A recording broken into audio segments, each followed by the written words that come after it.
Hello, everyone. Welcome to Celsius 233, your go-to place for fiction book summaries. Today, we will unravel the story within Idle Thoughts of an Idle Fellow by Jerome K. Jerome. Idle Thoughts of an Idle Fellow, written by Jerome K. Jerome and published in 1886, is a charming and humorous collection of essays that reflect on everyday topics with wit and a touch of philosophical insight. Jerome's lighthearted and often satirical tone offers readers a delightful escape into his musings on various subjects. The essays cover a range of topics from the joy and pain of being idle, the bittersweet nature of love, to the trivialities and vanities of daily life. Jerome's ability to blend humor with thoughtful observations makes this work an enduring classic. Plot summary: Jerome K. Jerome begins with musings on being idle, a subject he proudly claims expertise in. As a child, his schoolmasters and grandmother lamented his extraordinary ability to do little with great effort. This talent for idleness, he insists, is a gift.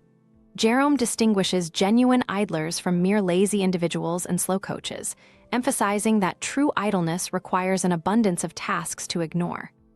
He recounts a period of illness during which he was ordered to Buxton for rest. Initially, Jerome relishes the prospect of enforced idleness, envisioning lazy days in a hammock, sipping chocolate, and reading melancholy novels. However, reality soon sours his idyllic vision. The waters of Buxton, which he initially romanticized, turn out to be nauseating. His daily routine of doing nothing becomes torturous. A sense of danger pervades his excursions in a bath chair, adding to his misery. Eventually, Jerome's ennui reaches a peak, and he rebelliously escapes Buxton's lethargy for a long walk, ending his month of idleness with a newfound appreciation for the bustling life of London. In Being in Love, Jerome humorously equates love to the measles, a malady everyone must endure once and only once. He paints a vivid picture of the symptoms of love: the jealousy, the adoration, and the eventual disillusionment. Young love, he muses, is a fiery, all-consuming passion that eventually cools into the steady warmth of affection. Jerome recalls his youthful experiences of love, from the thrill of a woman's smile to the agony of her indifference. He reflects on the ephemeral nature of love, which, despite its intensity, inevitably fades. Yet, he finds solace in the enduring affection that follows, a more sustainable and comforting emotion that anchors relationships over time. In Being in the Blues, Jerome explores the inexplicable melancholy that can envelop anyone without warning. He describes the blues as a state of restless irritability, where even the most beloved activities lose their appeal. Jerome recounts a typical episode of the blues, where he vacillates between futile attempts to find solace in books, letters, and social visits. Each endeavor only deepens his sense of ennui.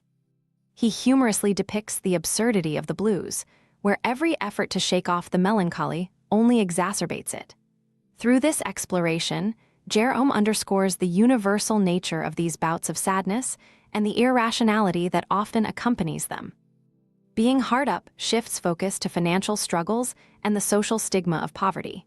Jerome draws from personal experience to paint a vivid picture of life on a shoestring budget. He recounts his days as a provincial actor and a journalist, where every penny counted.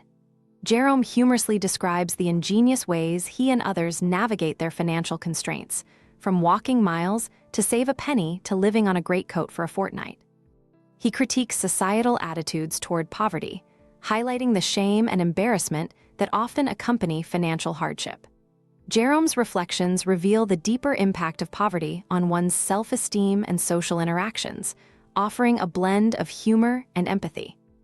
In Vanity and Vanities, Jerome turns his sharp wit to the subject of human vanity. He observes that vanity is a universal trait, present in everyone from children to adults, and even in animals. Jerome recounts instances of children's vanity, such as a little girl proudly showing off her new shoes and a dog's smug satisfaction while admiring its reflection. He notes that even the most modest people harbor some degree of vanity. Jerome's humorous anecdotes illustrate the absurdity and universality of this trait, suggesting that vanity, despite its flaws, is an intrinsic part of human nature. Through his reflections, he invites readers to acknowledge and perhaps laugh at their own vanities. Jerome's essays weave together humor and philosophy, offering readers a delightful escape into his world of idle thoughts.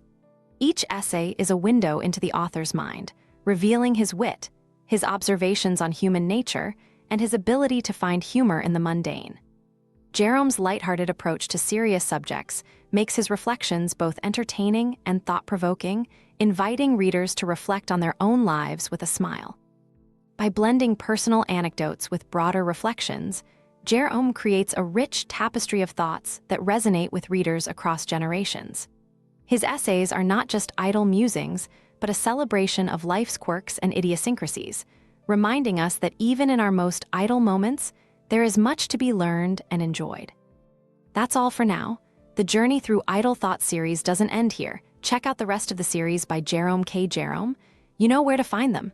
Remember, while our summaries capture the essence, they can never replace the full experience of reading the book. If this summary intrigued you, consider diving into the complete story, buy the book, and immerse yourself in Jerome K. Jerome's original work. Bye-bye, take care, have fun.